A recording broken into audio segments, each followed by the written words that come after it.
The Eastern Front was a theater of war defined by unprecedented brutality and a terrifying scale of conflict. It was a vast, unforgiving expanse where the forces of the Third Reich clashed head on with the Soviet Union in a desperate struggle for existence. The initial German advance, codenamed Operation Barbarossa, carved a bloody path deep into Soviet territory, shattering illusions of a swift victory for either side. German troops, fueled by a corrosive ideology of racial superiority and military might, held a profound disdain for their Soviet adversaries, whom they viewed as subhuman. This disdain was magnified tenfold when they encountered women soldiers, as the very concept of women in combat roles challenged their deeply ingrained patriarchal views of warfare. The Wehrmacht, adhering to a strict and highly conservative military doctrine, dismissed the involvement of Soviet women as a sign of the Soviet regime's desperation and impending collapse. They saw female soldiers not as formidable opponents, but as an anomaly, a pathetic footnote in a masculine war, deserving only of contempt and ridicule. The propaganda machine within the German ranks actively reinforced this chauvinistic attitude, encouraging laughter and mockery toward any reports of female combatants. This systematic psychological dismissal blinded them to the raw, ferocious determination that permeated the entire Soviet war effort. Their initial successes bred an arrogance that made them incapable of recognizing competence outside of their own rigid framework, especially when that competence was displayed by a woman. The sheer attrition rate and the scorched earth tactics employed by both sides created a landscape of total war unlike any other conflict in history. Every day on the Eastern Front was a test of endurance, a cycle of freezing cold, desperate hunger, and relentless, visceral combat where the stakes were nothing less than national annihilation. The German soldiers, for all their tactical proficiency and early victories, failed to grasp the deep, personal commitment of every Soviet citizen to expel the invaders, a commitment that transcended gender. This failure of imagination would soon become a critical vulnerability when faced with an enemy they literally refused to take seriously, a shadow operating under the cover of night. Their mocking laughter echoed across the trenches, a sound of overconfidence that would soon be drowned out by the muffled roar of antiquated engines and the chilling whistle of falling bombs. The stage was set for a dramatic reversal of perception, a moment when the dismissed would become the feared, transforming ridicule into a genuine, gnawing terror that stalked the darkest hours of the night.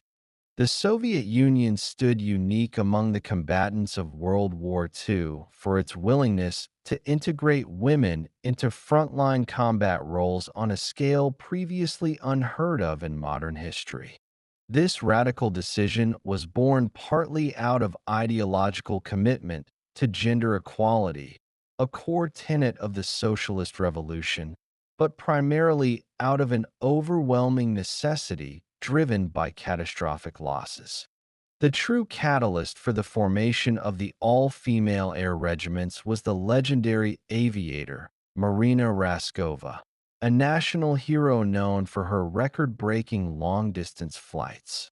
Raskova used her powerful personal influence with Joseph Stalin to petition for the creation of female-only units, arguing that Soviet women were just as capable of fighting as their male counterparts. She was given permission to form 3 air regiments composed entirely of women: the 586th Fighter Aviation Regiment, the 587th Bomber Aviation Regiment, and the now infamous 588th Night Bomber Aviation Regiment. The call for volunteers was met with an immediate and fervent response from thousands of women who desperately wanted to contribute meaningfully to the defense of their homeland. These young women, many of them students and factory workers, possessed prior flying experience through civilian flying clubs, demonstrating a pre-existing national infrastructure for aviation training. Their training was rigorous and accelerated, compressing years of instruction into just a few frantic months, preparing them for the brutal realities of aerial warfare and life on the front. Despite their enthusiasm and skill, they faced deep-seated prejudice and skepticism from male officers who doubted their physical and emotional fitness for the high-stress environment of combat. They were initially issued uniforms and equipment too large for their frames, a small but symbolic manifestation of the military's unpreparedness to fully embrace them as equals. The formation of the 588th, the focus of our story, was particularly significant because they were designated as a night bombing unit, a role requiring exceptional precision and unwavering nerve. This regiment's unique composition, combined with the desperate circumstances of the war, marked a pivotal moment in military history, challenging global norms about who was fit to fight. These were not auxiliary units performing support roles. These were pilots, navigators, ground crews, and mechanics who would fly their missions night after night directly against the entrenched enemy. Raskova ensured that the women were organized into self-sufficient regiments, allowing them to manage their own logistics and command structure, further proving their operational autonomy. The dedication of these women to their training was absolute, driven by a deep sense of patriotism and the desire to avenge the destruction and suffering inflicted upon their country. Their deployment to the front was a quiet, momentous event, one which signaled a silent revolution in the history of military service and a direct confrontation with the enemy's low expectations. The German perspective on the deployment of female Soviet soldiers, particularly the pilots, was one of initial, condescending amusement that quickly curdled into frustrated rage.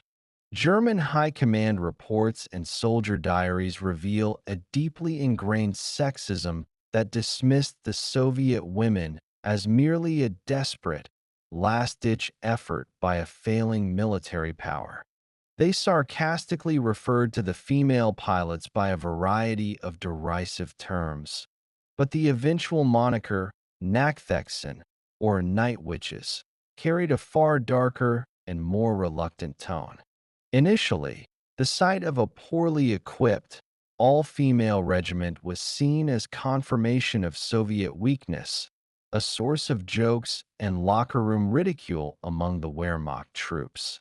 The German Air Force, the Luftwaffe, believed their technologically superior Messerschmitt and Focke-Wulf fighters had nothing to fear from what they perceived as amateur female flyers. This profound underestimation was a direct result of their own cultural norms, which strictly forbade women from holding combat positions in their armed forces. They interpreted the Soviet act of allowing women to fly combat missions as a sign of a society collapsing under the strain of war, rather than a bold demonstration of total mobilization. The early encounters, though often minor, were reported with a mocking tone, suggesting that the female pilots were incompetent and easily chased off by their elite male aviators. This psychological barrier prevented the Germans from adapting their tactics quickly to counter a threat that operated on entirely different principles than conventional aerial warfare. The German pilots and anti-aircraft crews were trained to look for fast, heavily armored aircraft, which made them completely unprepared for the slow, low-flying biplanes. They were psychologically conditioned to look down on their opponents, making it difficult to accept that these women were achieving operational success and inflicting real damage night after night. To acknowledge the skill and bravery of the night witches would have been to admit a significant failure in their own military and cultural worldview, a concession their pride could not allow. The very idea of being killed or disrupted by a fragile wooden biplane flown by a young woman was a profound embarrassment to the supposed superiority of the German soldier. As the raids became more frequent and the damage more substantial, the mockery began to cease, replaced by muttered curses, superstition, and a growing, irrational fear of the unseen enemy. The transition from dismissive laughter to naming them the Night Witches marked the moment the German soldiers finally recognized the potent, terrifying efficiency of their female opponents. The weapon of choice for the 588th Night Bomber Regiment was the antiquated, open-cockpit Polikarpov P-2 biplane, a machine that was utterly obsolete by the standards of World War II. Originally designed in the 1920s as a slow, simple trainer and crop duster, the P-2 seemed an absurd choice for any serious combat operation in the face of modern aerial technology. It was constructed primarily of wood and canvas, a fragile, almost toy-like structure that offered absolutely no protection to the crew from enemy fire or even the weather. The plane's top speed was barely over 90 miles per hour, making it slower than the Soviet Union's own fastest biplanes, let alone the high-speed German interceptors. Its payload capacity was ridiculously small, capable of carrying only a maximum of 6 small, high-explosive bombs, which could be released only by a manual lever in the rear cockpit. The P-2 lacked a radio, forcing the pilots and navigators to rely on visual communication, flares, and sheer instinct to coordinate their attacks and navigate the vast, dark front.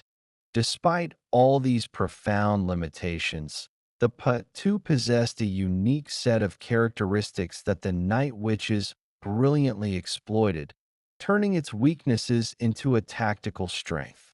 Its maximum speed was so slow that the technologically advanced German fighter planes, designed for dogfights with fast monoplanes, often struggled to reduce their speed enough to successfully engage it. If a German fighter attempted to follow the P-2, it risked stalling out, making the engagement difficult and dangerous for the attacker, forcing them to attack from above at a high-speed pass. Crucially, the P-2 could handle exceptionally poor landing strips and terrain, allowing the regiment to operate from makeshift airfields dangerously close to the front lines. The engine was relatively quiet and produced a muffled sound that was often mistaken for a tractor or a passing car until the plane was almost directly overhead, contributing to their stealth. When the pilot cut the engine and glided silently toward the target, only the faint whoosh of the air passing over the wings could be heard, the sound that gave the regiment its fearsome nickname. This wooden frame was also an advantage because the structure did not show up clearly on the early German radar systems, making the biplanes invisible to the detection technology of the era. The combination of its low stall speed, simple construction, silent glide, and radar invisibility transformed the P-2 into the perfect, low-cost, disposable instrument of nighttime terror. The operational strategy of the 588th Night Bomber Regiment was a masterpiece of tactical simplicity, relying entirely on stealth, surprise, and the psychological impact of their relentless presence. They exclusively flew under the cover of darkness, performing up to a dozen or more sorties every single night. ensuring that the German troops could never count on a moment of peaceful rest. The pilots employed a two-plane assault formation, where the first plane would act as a decoy, drawing enemy searchlights and anti-aircraft fire, while the second plane silently slipped in for the attack. When approaching the target, the pilot would execute a highly skilled maneuver, cutting the engine at a precise altitude and gliding in completely silently for the final run. The only warning the German soldiers received was that haunting, whispering sound of the canvas wings slicing through the air, often just moments before the small bombs impacted. The small, high explosive bombs were not designed to inflict mass casualties or destroy major infrastructure, but rather to strike at command posts, fuel dumps, and troop concentrations. Their true purpose was less about raw destructive power and more about the psychological erosion of the enemies will to fight by denying them sleep and constantly forcing them to remain on high alert. The manual release of the bombs by the navigator, who leaned out of the open cockpit to drop them by hand lever, epitomized the primitive, almost archaic nature of their combat. These missions were incredibly dangerous, involving flying in open cockpits through all types of weather, including intense cold, with no navigation aids other than a map and a compass. The planes often flew so low that the pilots could feel the heat and smell the smoke of the German campfires they were targeting, adding an immediate, visceral danger to every run. The biplanes were highly maneuverable at low altitudes, allowing the pilots to execute sharp turns and evasive dips to escape the cones of the German searchlights and the deadly flak bursts. The success of the night witches lay in their persistence. Even if one attack failed, another would follow minutes later, and then another, creating a constant, suffocating sense of dread. The cumulative effect of these repeated, unnerving attacks meant that for the German soldiers on the front lines, the night became a time of fear, a period without rest, and an arena where they were powerless. The name Nachthexen, or night witches, was not a Soviet honorific but a term of fear and grudging respect bestowed upon the 588th Regiment by their German opponents. The German troops, constantly harassed and sleep-deprived by the silent, relentless attacks, struggled to comprehend how these ancient biplanes could be so effective in the darkness. The eerie, almost supernatural silence of the Polikarpov Pa-2 during its final glide path deeply unnerved the soldiers whose experience was with the noise and speed of modern warfare. They knew the familiar sounds of their own advanced planes and the roar of heavy bombers, but the faint, soft whooshing noise was something entirely new and terrifying. This sound, which was simply the wind passing over the fabric wings and bracing wires of the wooden aircraft, was likened to the sound of a witch's broomstick sweeping through the air. The German soldiers, frustrated by their inability to reliably shoot down the biplanes and constantly jumpy from the lack of sleep, began to weave superstitious stories around the pilots. They spread rumors that the Soviet women were somehow imbued with dark magic or that their planes were deliberately designed to be invisible to their technology.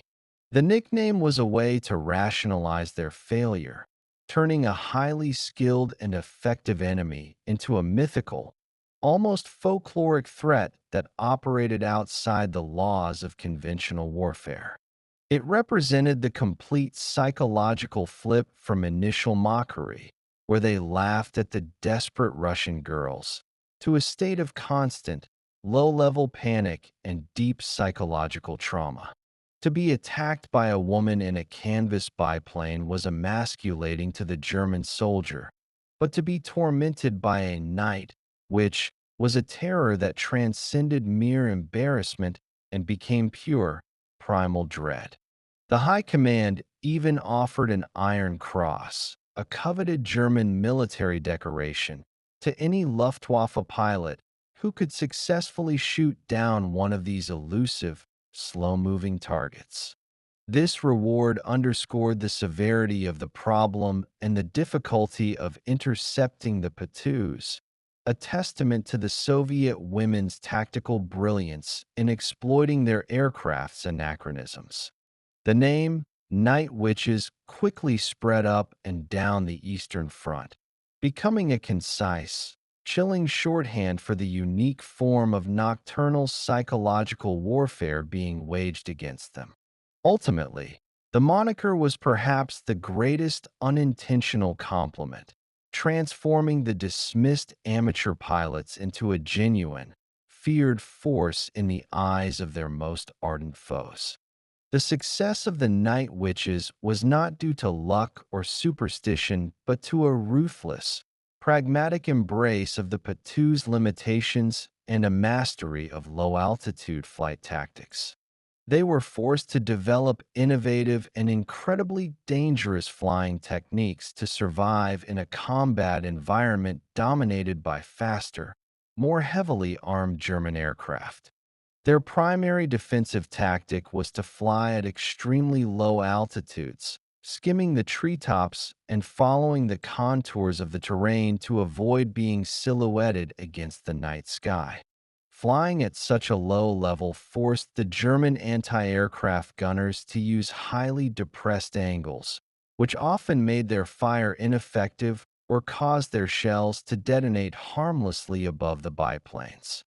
The pilots became experts at using the ground fog, tree lines, and even the shadows of clouds as protective cover, making their aircraft virtually invisible to ground observers and searchlights.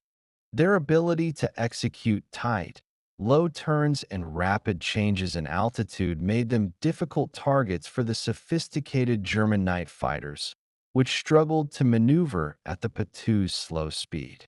When cornered, a pilot could execute a series of erratic, violent maneuvers that were only possible due to the Patu's light airframe, often causing the pursuing German fighter to overshoot or stall. The women trained tirelessly to memorize the landmarks and geography of their target zones, relying on instinct and precise clockwork timing to navigate without modern instruments. Navigators used simple tools and maps to track their position, frequently having to lean out into the fierce slipstream to confirm their location over dimly visible ground features. In a highly specialized and dangerous maneuver, they often approached a target at high speed, then suddenly cut the engine to glide silently in, only restarting it for a rapid escape after the bomb drop. This silent approach was essential for maximizing the element of surprise and for minimizing the time they were exposed to intense, focused enemy fire on the bombing run. The pilots had to constantly monitor weather conditions, as the open cockpit and lack of de-icing equipment made flying in heavy rain or freezing conditions a perilous, life-threatening ordeal. Every mission was a calculated risk, a testament to their exceptional airmanship and their profound commitment to reaching the target despite the primitive nature of their equipment. Beyond the physical destruction wrought by their bombs, the most effective weapon of the Night Witches was the systematic, unrelenting psychological warfare they waged on the German troops. By operating every single night, without fail, regardless of the weather or the enemy's defenses, the 588th Regiment effectively eliminated the possibility of rest and recovery for the Wehrmacht soldiers. Sleep deprivation quickly began to take a massive toll on the fighting ability, decision-making, and overall morale of the troops stationed along the front lines. The constant, low-grade fear of the unexpected night attack eroded the soldiers' discipline and fostered an atmosphere of suspicion and irrational dread. The German soldiers knew that the sound of the approaching Pa-2, the dreaded whoosh of the air, meant they had only seconds before the bombs fell, leading to nervous, panicked reactions. This state of perpetual vigilance meant that soldiers were often too exhausted to fight effectively during the day, creating a profound 24-hour vulnerability for the German defense. The small, precise strikes often targeted high-value but exposed assets like troop barracks, mess halls, or staff headquarters, creating chaos where there should have been safety. The high-ranking German officers were as much a target as the frontline troops, frequently having their sleep disturbed and their command structures temporarily disorganized by the surprise raids. The very nature of the P-2, a slow, antiquated, seemingly non-threatening machine, contributed to the psychological horror, as it was impossible to respect an enemy they could not easily defeat. The German response was often frantic and wasteful, with anti-aircraft batteries firing enormous amounts of costly ammunition at targets they could not effectively track or see. The failure of their advanced technology to counter the primitive biplane created a feeling of helplessness, a sense that the laws of aerial warfare had been momentarily suspended. Stories of the night witches spread rapidly through the German ranks, growing more exaggerated with each telling, fostering superstition and fueling a genuine belief in a supernatural enemy. The psychological victory was complete when a high-value German decoration was offered for their capture or destruction, confirming to the Soviet women that they were succeeding in their mission of terror. The all-female composition of the 588th Night Bomber Regiment fostered a unique and powerful sense of camaraderie and mutual dependence among the pilots and navigators. These women, often barely out of their teens, faced the immense pressure of combat, the extreme physical hardship, and the skepticism of the outside world, creating an unbreakable bond of sisterhood. They shared everything, from their meager rations and cramped quarters to the profound grief over the loss of a comrade, operating as a close-knit and deeply supportive military family. The command structure within the regiment was also entirely female, led by Major Yevdokia Bershanskaya, a brilliant and maternal figure who was fiercely protective of her daughters. Bershanskaya's leadership style was firm but empathetic, creating an environment where the women felt empowered and their skill was recognized, countering the pervasive sexism from the wider army. In the face of constant danger, these pilots relied entirely on each other, often flying in pairs where one's life was literally in the hands of the other's flying and navigation skill. The physical conditions were brutal, as they had to fly in open cockpits through sub-zero temperatures, often suffering from severe frostbite and hypothermia during their long nightly missions. The women learned to improvise, stuffing paper and rags into their cockpits to try and mitigate the biting cold, displaying a resourceful grit that complemented their piloting skills. Life on the ground was equally challenging, with the regiment operating from rudimentary airfields where they slept in dugouts or tents and had to perform their own maintenance under harsh conditions. They became adept mechanics and armorers, defying the stereotypes that suggested women were not suited for technical and physical labor required to keep the antiquated planes flying. The sense of shared purpose and the knowledge that they were making a profound, undeniable contribution to the war effort fueled their extraordinary resilience and courage. Their collective determination to prove themselves not just as women, but as elite combat aviators was a constant motivating force throughout the darkest days of the regiment's operational history. This powerful solidarity allowed them to endure a war of attrition that broke many all-male units, showcasing a unique strength that came directly from their shared identity as female warriors. The service of the Night Witches, while legendary for its accomplishments, came at a staggering and deeply personal cost, paid in the lives of many brave young women. The nature of their missions, low-level night bombing in slow, unarmored aircraft, made them acutely vulnerable to both German night fighters and anti-aircraft artillery. In total, the 588th Night Bomber Regiment, later renamed the 46th Guards Night Bomber Aviation Regiment, lost a total of 32 airwomen during the course of the war. These losses included both pilots and navigators, and they occurred across various incidents, from being shot down over enemy territory to fatal accidents during challenging landings in poor weather.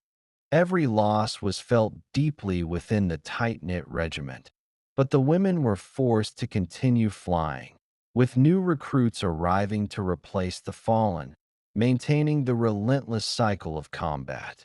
The psychological toll of constant night flying, sleep deprivation, and the trauma of witnessing their friends being killed in action was immense and often left invisible scars.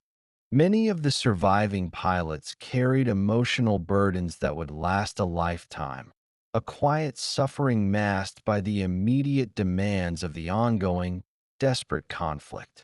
The pilots who were shot down faced the grim prospect of capture by German forces, who were known for their brutality and specific disdain for women captured in combat roles.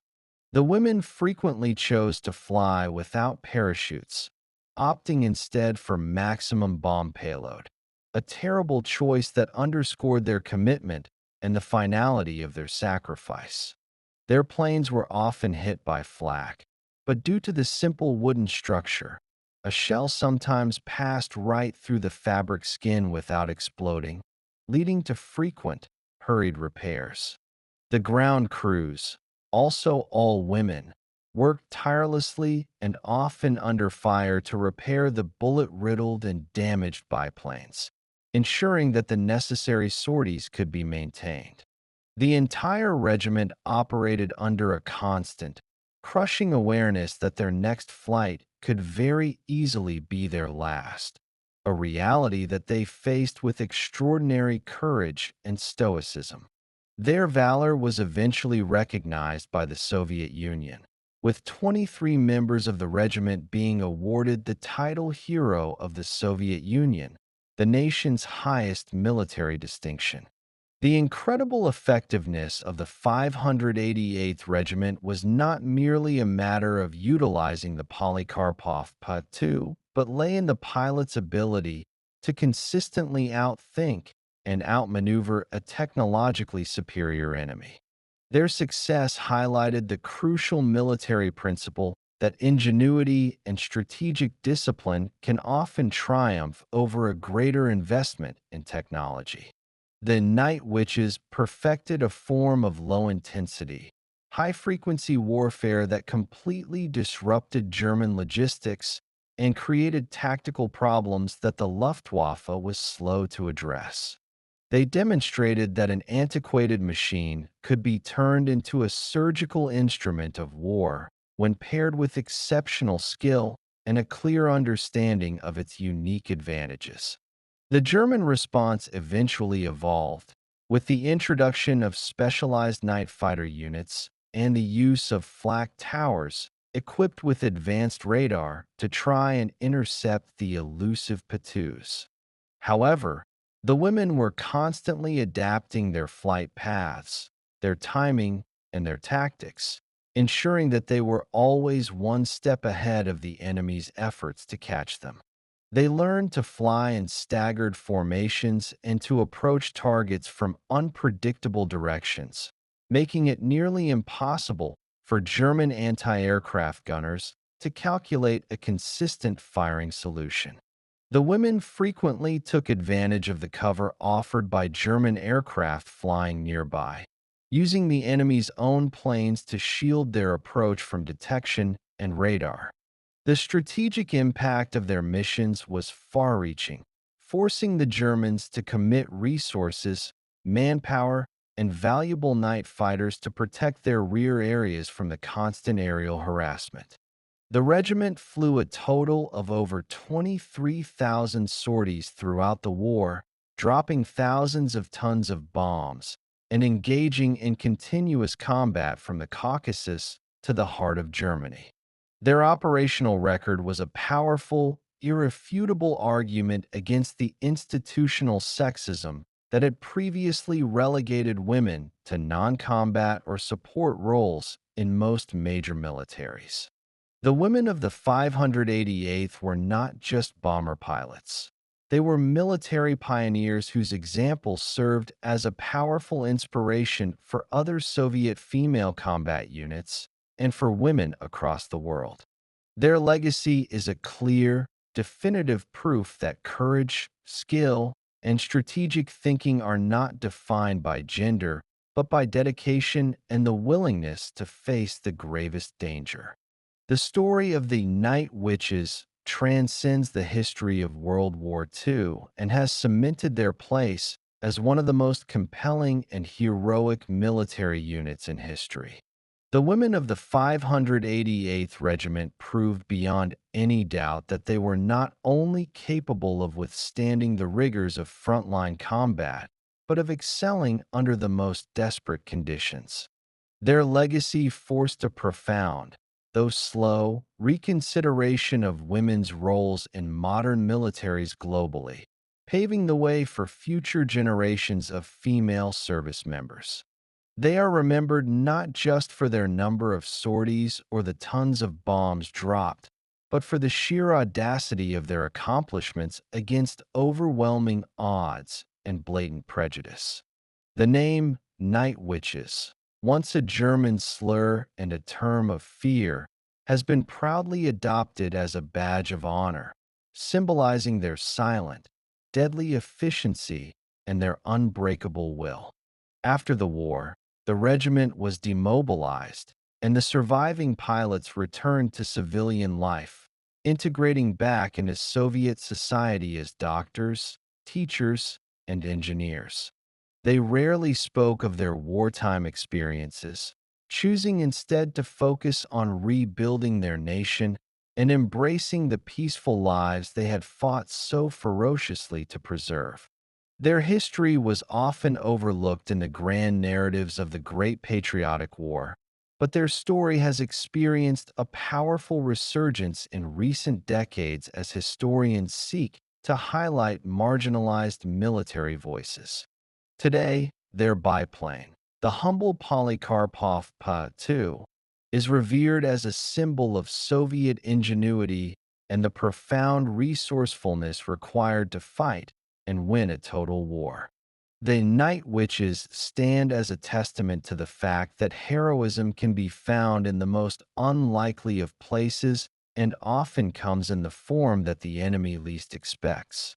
They were young women who faced the darkest hours of the war and turned their own vulnerability into a terrifying strength that broke the psychological will of their mocking opponents. Their collective achievement is a powerful, enduring lesson that courage knows no gender and that the most effective military force is one that mobilizes the full potential of its people. The ghostly sound of the canvas wings, once a harbinger of death for the German troops, is now a silent reminder of the profound impact a group of determined women had on the course of global history.